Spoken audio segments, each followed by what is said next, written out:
This is Ryan Wilson's latest mock draft. You can catch it right now on CBSSports.com, but this is how he thinks 1 through 10 are going to work out.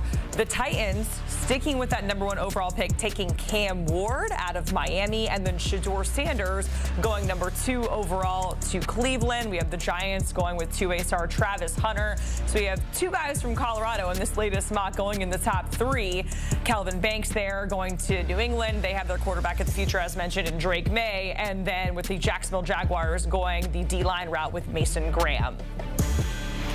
We're going to talk team needs with our NFL draft expert, Ryan Wilson, and we're going to talk about the Patriots, Ryan, because step #1 for them was finding a new head coach.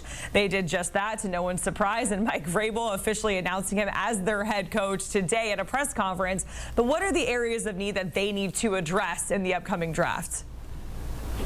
Hey, Jacqueline, good to see you. When you're Patriots and you're picking 4th, you probably have a ton of needs. Luckily, quarterback isn't one of them. They got that right last year with Drake May, but you have to protect Drake May. They've drafted what felt like 1 million interior offensive linemen in the last few years. This year, you have to get an offensive tackle. That has to be one of the primary needs, and you saw that in my mock draft. You mentioned Kelvin Banks Jr. But here's some other needs, depending on how the draft board falls in front of you. If Travis Hunter's there, and you happen to have needs at wide receiver and cornerback, Christian Gonzalez was a fantastic pick a few years ago. Get him some help in Travis Hunter. That's a run up the card and make that pick type of situation. And then if you want to help out Keon White, the only real edge rusher you have that's still pretty young on the roster, Abdul Carter, makes a ton of sense as well. I had him going just outside I had him going 8 there, to the Panthers. He could go higher than that. He's a juiced up edge rusher out of Penn State, and him opposite Keon White sounds exciting, but ideally #1 would be the offensive tackle situation. If they don't address that in free agency, run that card up. Kelvin Banks Jr., even Will Campbell at LSU makes a ton of sense. And then you can move on and make sure you get that quarterback protected as you look towards the rest of the draft. Yeah, and the good thing about Travis Hunter is, if you have a wide receiver need, a corner need, he can maybe fit one or both of those. Maybe not the same snap count that we saw in college, but he is a 2A star for a reason. Let's go to the Dallas Cowboys. They still need to figure out who their next head coach is going to be. It's not going to be Mike McCarthy. That news coming down today, but it feels like, Ryan, they need to get some sort of a run game going. We saw them struggle in that department a lot this last season, and it feels like Ashton Jeanty, who has been the star running back of college football, feels like a good fit there. Yeah, I think, at one point I counted 20 teams where Ashton Jeanty would be a good fit in the first round. That's how special he is. And by the way, shout out to Jerry Jones for not letting Mike McCarthy interview last week with the Bears and then decided not to re-up him. That's a baller move, as the kids say. Kids don't say that. But in terms of what the Cowboys need, they need a ton of things. They got to get healthy with their quarterback situation. Obviously, Ashton Jeanty would make a ton of sense. They moved on from Zeke Elliott.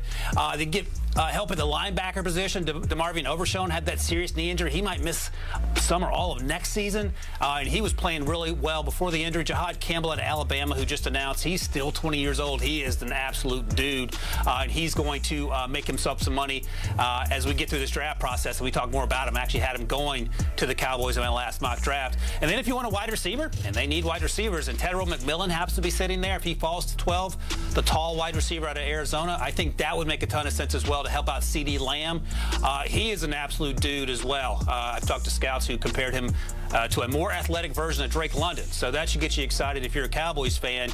Of course, Jacqueline, you got to find the head coach, and we'll see how that plays itself out. But they're still going to have the 12th pick no matter what, even if they don't have a coach and Jerry Jones is making the pick. So I think those 3 names make a lot of sense depending on which direction the organization wants to go first as they try this rebuild. All right, let's talk about your beloved Steelers, because you have quarterback, wide receiver, and corner listed as some of their needs. Starting with the quarterback, Ryan, do you foresee them trading up to get another one in the draft, or maybe taking a bridge quarterback and addressing those other needs first? How do you see it playing out for Pittsburgh? Another shout out, Jacqueline, to your professionalism for not laughing in my face because I give you such a hard time about your Jacksonville Jaguars and Florida Gators, but you deliver that like you were being neutral. So thank you for that. Here's the thing. I do my best. Back in December 2023, I sent out a tweet that said, hey, do you think the Steelers might want to trade up for a player like Michael Penix Jr.? And I got a lot of pushback. Michael Penix Jr. is not that good. The Steelers don't need to do that. Kenny Pickett can still figure it out. Well, Kenny Pickett didn't figure it out. Michael Penix Jr. might actually be pretty good. And the Steelers had a history of trading up from 20 to 10 a few years ago to get a linebacker. So I'll revisit that question now. If Shedeur Sanders happens to fall, the Steelers are picking 21st, and he's there 10 or 11, do you trade up for him? I would scream yes, because we've heard nonstop chatter about how the Steelers want to move on or perhaps trade Mike Tomlin because they can't get over the hump. The issue is that Mike Tomlin is such a good coach, he can win with terrible quarterback play. So they win 9 games every year. They're never in a position to take a quarterback.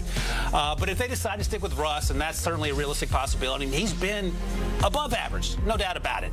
Emeka Egbuka would make a ton of sense as a wide receiver opposite George Pickens. He's as professional a wide receiver as there is in this draft class, and I mean that with the highest respect and praise because he is so good at what he does. And then Jahdae Barron, the cornerback slash nickelback out of Texas, has had a fantastic season, and he reminds me a lot of Brian Branch in terms of his versatility and playmaking ability. And actually had him going to the Steelers in my last mock draft. But Egbuka or Barron, I love. I don't even hate the idea of trading for Stewart should he slip to 10 or 11 or 12, Jacqueline, just to bring some excitement to that quarterback room and have someone that you trust and can build a team around as opposed to a free agent you signed or traded for at the last minute. Ryan, I have been telling all of the Mike Tomlin doubters in the office, and there are quite a few of them, I'm sure you can guess who they are, that Mike Tomlin has been able to take this team to the playoffs despite not having a quarterback since Big Ben, okay?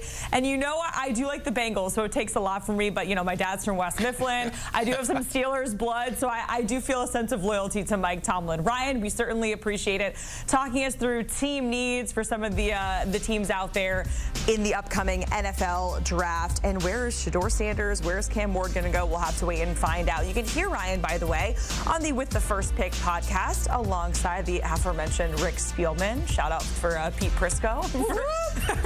for shout out Rick Spielman earlier in the show. You can watch right now by scanning that QR code on your screen.